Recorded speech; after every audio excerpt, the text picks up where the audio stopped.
Okay, here we have a brand new Nakiri knife. This knife's made in Japan. It's pretty nice. And these are available on our website. I'm going to show you with a piece of paper how sharp it is. It's pretty sharp. Let's try it here on a tomato. Cuts the tomato. A little bit of effort was required to cut the tomato. And if I try to cut the tomato some more, it's resisting just a little bit. Okay, we're going to run it through some sharpeners now and show you how much sharper we can get this knife. We're here in one of the test kitchens and we're going to be sharpening some Japanese knives today. We're going to be using the 1000, 3000, and 8000 whetstones. These have been soaking in some water for about half an hour. And I'm going to show you a small contraption we built to use over one of the prep sinks. And it's quite simple. Basically, the wood frame will suspend the stones over the sink. And the sink we have is right here. And the wood frame is just a very simple couple pieces of wood screwed together, screwed and glued, and it's going to suspend those stones. So we're going to test out this Nakiri knife and get a little bit sharper and show you a different method possibly. And this is a method that some of the knife sharpeners use. And let me get this camera a little bit better situated here, and we could show you how these fit in there. First stone I'm going to be starting with is a 1000. Fits right in there, doesn't move a bit. 1000 grit water stone. It's been soaking for quite a while, and this holds it firmly in place. Also, you can just turn on your water and give it a splash while you're working. Kind of a nice setup. And then we're going to switch to the 3000, which will fit right in there also. And then we're going to switch to the 8000, which will fit in right in my jig here. Fits right in, but we have to add a small block of wood. This block of wood, it fits right in, nice and firm, and this frame fits very nicely on the sink here. So you can make one of these yourself. I just want to show you the whetstones as well as a couple different sharpening techniques today. Now you can simply come over to the stone and go back and forth, slice a little off, and get your edge a little sharper. Or you can use these handy guides. The guides will give you the proper angle, approximately 18 degrees. These are available at chefdepot.com. I'm just going to take the larger guide. Get a set of two, a large and a small, and you just put this on the back of the knife. I'm going to put this on here, slide it right on. Doesn't scratch the knife. It's pretty cool. I'm going to put this on, and then I'm going to start with the 1000 grit and just from the heel to the tip. And I'm using the guide. Leaves a little mark on the stone, but it's not going to hurt anything. The guide's going to get me the perfect angle as well as not scratch the very nice edge that I've got on this knife. I don't want to scratch it up. Okay, so a few strokes, maybe 6 or 8 strokes, and turn it over. Same thing. Heel to the tip or tip to the heel. It doesn't much matter, to tell you the truth. It really doesn't. All you need is the right angle, and you're going to be sharpening the knife tremendously.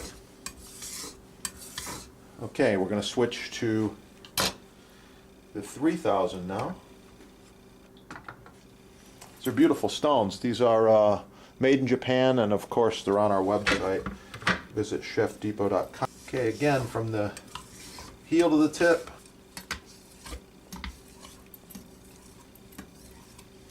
It's nice too, if you run out of water, you just turn on the water, splash a little right on.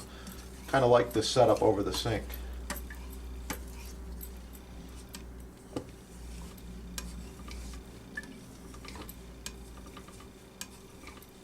Okay, moving on to the 8000. The 8000 is a slightly different size stone, so we had to make this small piece of wood lock in place here to hold it in place.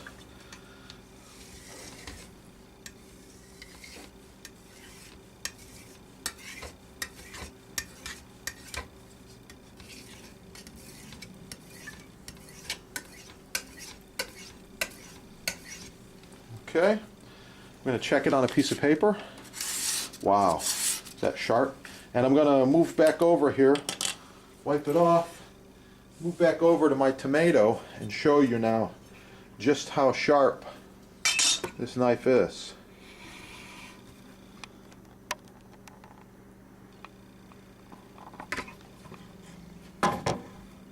Okay, back at the tomato. Let's check it on the paper. Wow, baby is very sharp. You can see that. I would probably shave my cousin with this knife now. Okay, look at that. Like no effort against the tomato. Goes right through. I'll tell you what, it's worth it to have nice stones.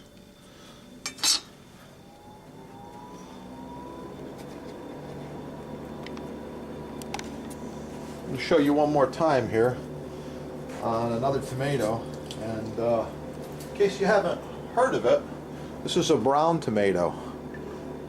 It's a hybrid. It's a special tomato that's made to be brown on the outside. Watch this. The inside is red. Tomatoes are really good too.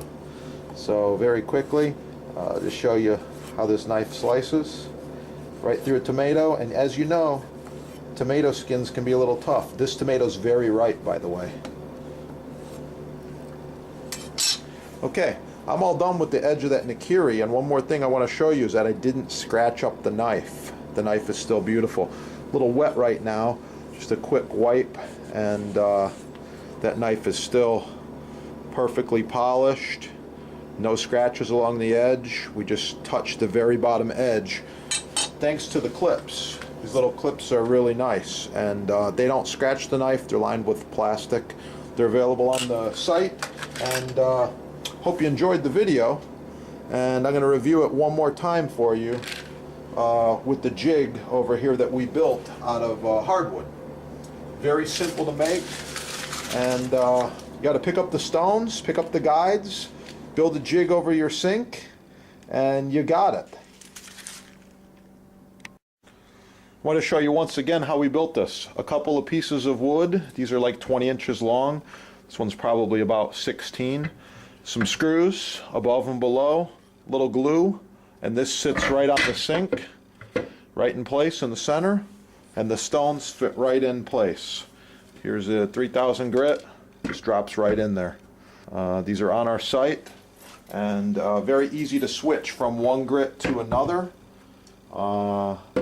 Perfectly in place, and 1000, 3000, 8000. Sometimes you might need a small block of wood or something else to hold it in place, but it's there, it's tight, ready to go. Do me a favor, visit the website, chefdepot.com, tell them the chef sent you, and keep a sharp edge.